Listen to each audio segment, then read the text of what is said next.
Hello, my name is Nancy.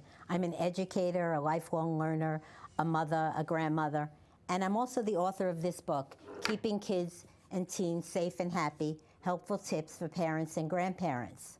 And I've written this book to help families. I'm very happy today to have on set with me my niece, Christine Azzaro, and we're going to talk about a very important topic, adopting a child from the foster care program in New England, which she has done. And in a few moments, we're going to have a very good conversation about that process and about how it affected her family. But first, I would like to talk about a chapter from the beginning of the book. And the beginning of the book is keeping kids safe. And this is a very important topic in today's world. It's about exposure to lead. And lead poisoning is a global problem and crisis. It affects millions of children throughout the world. According to statistics, over 500,000 children in the United States have elevated levels of lead in their bloodstream. Lead poisoning can cause lasting damage to the nervous system and brain. Infants and young children are most vulnerable. Lead-based paint started to be phased out in the 1950s and banned for use in residential homes in 1978. But older homes might still have lead-based paint or residue in them. Houses built before 1940 have a high risk for containing lead paint. If older paint peels or cracks, the dust or particles can contain lead. When renovating an older apartment or house, hire a professional who can remove lead paint safely.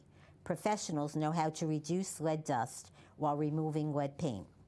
Besides paint, there can be lead in toys, jewelry, certain pottery, water from lead pipes, which can corrode, soil, and other products. Always have children wash their hands after playing outdoors and before eating to limit exposure. In 2024, in a landmark historic ruling, the Environmental Protection Agency announced a plan that would require water utilities to begin the process of replacing all lead pipes in the country within 10 years.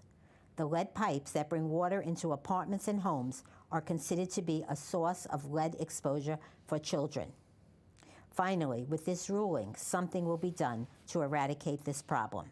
But in the meantime, if you suspect your child is being exposed to lead through old service lead pipes, contact your water authority for their expertise and/or have your water tested. If your family drinks water from a private well, have it tested regularly to ensure it's free of lead and other pollutants. This is a very important topic, which I might go back to in a future show because it's so crucial. So now I would like to talk about the second part of the book, which is keeping kids happy and fulfilled and healthy. And in light of that, I've invited my niece, Christine Azzaro, who lives in Trumbull, Connecticut, to be on the show. Because her and her husband have done a very noble thing. They've adopted a child, Danny, from the New England foster care system about a year ago. And we're going to discuss what that has meant for her family. And I know that Christine, for years, was talking about adoption. But Christine also is helping to raise 4 boys, her husband's children from a previous marriage. So Christine, welcome. Oh, thank you for having me on the show today. And thank you for being here. So would you tell us about how you met your husband and how you're helping to raise his 4 boys? Sure. So I met my husband, Chris, crazily enough, almost 10 years ago this year in September. And my husband, Chris, was the college roommate of your son, my cousin, Anthony. And we met at that wedding. And it was during a time when I had just kind of said, well, my life is good, my life is fulfilling. You know, maybe marriage isn't in the cards for me. I met Chris and all of that changed because not only did I get my wonderful husband, but I got my 4 stepsons who I just consider my own children, having watched them grow up from a very young age. When I met Chris, my youngest stepson was 4 years old, and he's now almost 15 years old. So it's just been tremendous to watch them all grow up over the years. And they live with you part of the week, is that correct? Yes, so we have them with us 3 or 4 nights a week, depending on the week. But the whole family, I think, has grown into a really beautiful blended family, and we're always kind of doing things together in support of the children, which I think is how it should be. That's wonderful. So tell the viewers why you felt called to adopt and bring another child into your life. You already had a very full life. So tell the viewers, why you felt called to adoption. Yeah, I think, and you had mentioned this, and kind of other family members have said, from the time I was maybe a teenager, I was just fascinated by the idea of bringing a child into your life, who was not yours biologically, and just really the idea of blended families and loving that blood isn't the only thing that makes families, and families can be built in any number of ways. I felt called to adoption from a very young age. But I think for Chris and I, we really just wanted to have a child in our lives who was with us full time, because I think there were still pieces of the boys' lives that we were missing out on, and it was something that we could do in love together. Have a child, who we both loved and were raising together. So that's kind of how that came about. That's wonderful. And why did you choose the New England foster care system to adopt a child from? You can tell us a little bit about what you considered other than the New England foster care, but what led you to that? Yeah, absolutely. I think that I really, in wanting to adopt, I never really felt particularly strongly that that we had to have a newborn.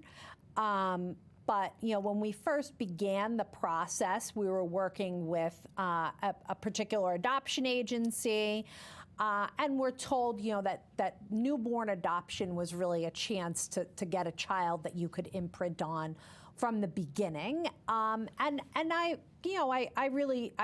believed in that, and we did try to get a newborn, but it just was not in the cards for us. It can be a very, very difficult process. And when we were sort of at, at the, I want to say rock bottom, but when it just didn't seem like it was going to work out, we were introduced by a woman that I had met through the adoption system to the idea of working with foster care. And her name is Rachel Credell. She works for a private adoption agency. And she was going to be doing our post-adoptive services for our newborn adoption. But I had called her about a different adoption program to adopt internationally. And she said, well, have you ever considered adopting through the American foster care system? And I thought, it was something I was interested in, but it was a passion project of hers to work, to really guide you through the process as a private adoption provider. And, the idea of doing that just really appealed to Chris and I. Not to mention that adoption can be very expensive, and this option, was virtually free, which makes it accessible to a lot more people to adopt these wonderful children who people might not consider adopting. So that's our connection with Rachel is how we really wound up going the route of adopting through foster care.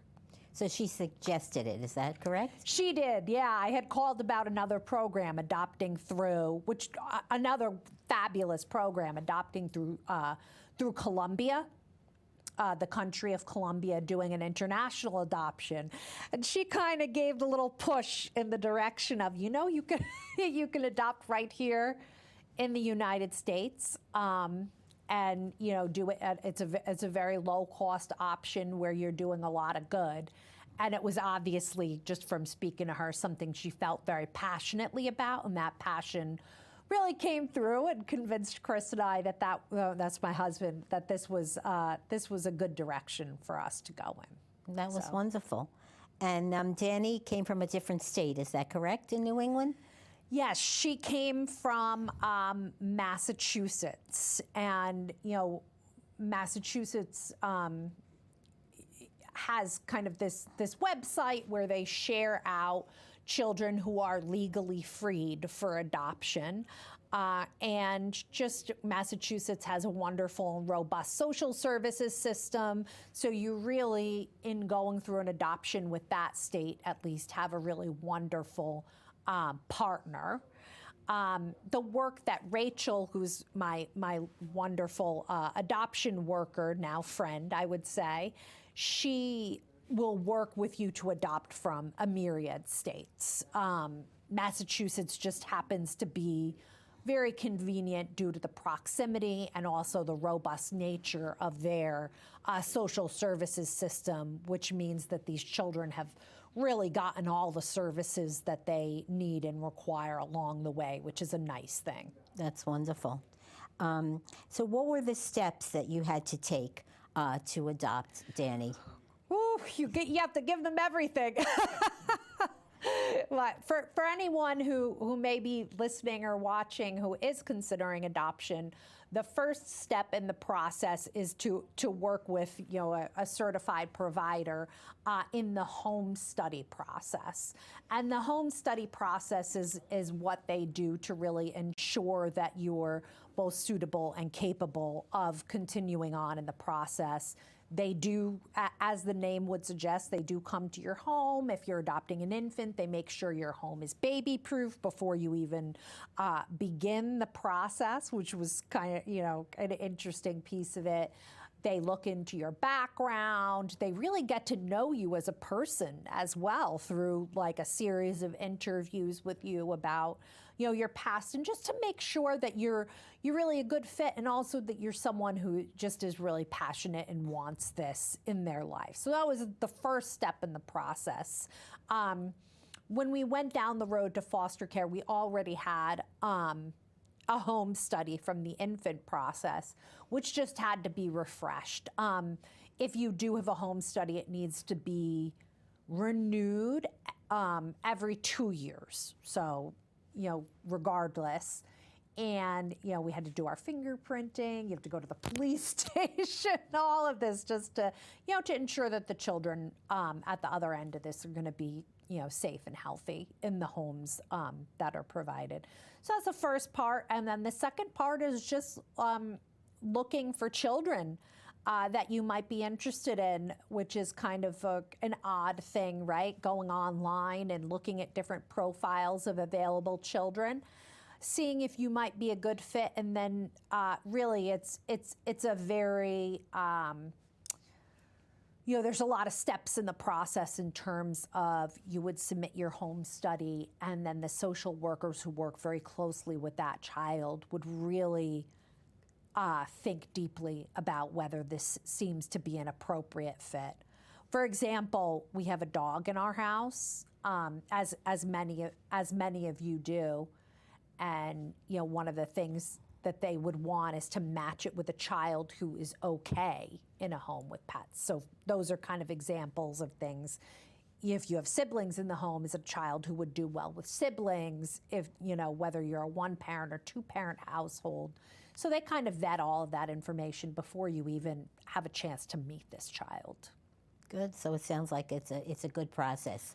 Yes, it's a very detailed process. Good. And for very good reasons, right? Yes, right, of course, Yeah. of course.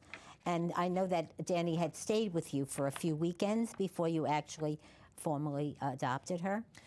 Yeah, it's and speaking with the social workers who work at the Department of Children and Families, it's really important that you establish that trust with a child. Obviously, you can only grow the relationship so much before they move in, but it's really important that you build a connection with the child before they're even placed in your home, and so that you really start to begin to understand each other and understand whether you're a fit for that particular child. So yes, we did have some sleepovers, some visits, that were really kind of to to help build and foster that relationship early on. Good, that was wise. So tell us a little bit about Danny. So Danny is my daughter. She turned 13 in November, so she's a teenager, and she came to us, you know, as many of these children do in the foster care system, with a history of trauma, and also Danny has some special needs as she is on the autism spectrum. But she is an incredible, bright, and loving child that we're very lucky. My husband and I are very lucky to have her in our lives. Yes, of course, and I've met her many times, and you know, I just love her as well. She's welcomed into our family, and she's adjusted very well. So this process of adopting from the foster care, it's open to individuals and couples as well? Yeah, absolutely. And you know, you and I had talked about this a little bit. There's also you can be a little bit on the older side to adopt a child from foster care. There are folks who do it who do at least the fostering side of things as empty nesters. If you can believe it, after their own children have left, taking on more children. But yes, it's, you know, there are plenty of people who adopt from foster care who are single moms or single dads, as well as couples, and really the age range is quite vast as well. And you know a couple that adopted from Nevada, 2 siblings? Yes. So one of the other clients of Rachel, who was our adoption worker, they adopted 2 children from Nevada, and so that was, I think, it's interesting to see how the processes differ from state to state. But they had only spent about 2 weeks with the children before they moved into the home due to the geographic distance there. But the two children are really thriving in their new home, which is always so nice to hear. Yeah, you know, it's not perfect, but any of you who are parents, regardless of whether adoptive or otherwise, know that children are not easy, regardless of the circumstances, right? Yeah, but I think it's a very noble calling to adopt a child from the foster care program. And I hope that the viewers who are watching this, this episode will also be put on YouTube in a few weeks. And I just hope you'll recommend this episode, because if there's anyone who's interested, I would. You had mentioned that it's called A Better World Adoption, yes, which is a private adoption agency yes, that people can contact. So that's A Better World Adoption, private adoption agency. And if you want to know more about the process, just talk to one of the people that works there. You had recommended Rachel. Yes. Right. But I'm sure there are other people as well. And I think this is, as I said, it's a noble calling. And I was very proud of Christine when she said that she was going to do this. I thought it was wonderful, and I know that it fulfilled a dream for her, because she had said she always wanted to adopt. So I think it's wonderful, and I hope that viewers will look into it. So thank you for watching, and the next show, Christine is going to be on again on the following show, and she's going to talk about special needs, how the resources that are available to parents who have children with special needs. So you can tune into that next week. And we're going to now end this show with some blessings, as I always do. Please read the special dedication at the end of this show. My book and this TV series is dedicated to children. And I added this: let's try to find permanent homes for children in foster care. Okay? Think about that. It would be wonderful if even one child was adopted from someone who watched this show. So some final thoughts and hope for all of us. May I live with peace, and may you live with peace. May I live with goodness, and may you live with goodness. May I be kind to others, and may you be kind to others. May I be a healing presence for others, and may you be a healing presence for others. May I find meaning and purpose in my life, and may you find meaning and purpose in your life. May I remember to be grateful, and may you remember to be grateful. I would like to thank Western Connecticut Community TV for their training and their ongoing support. And thank you for watching this show. See you next time.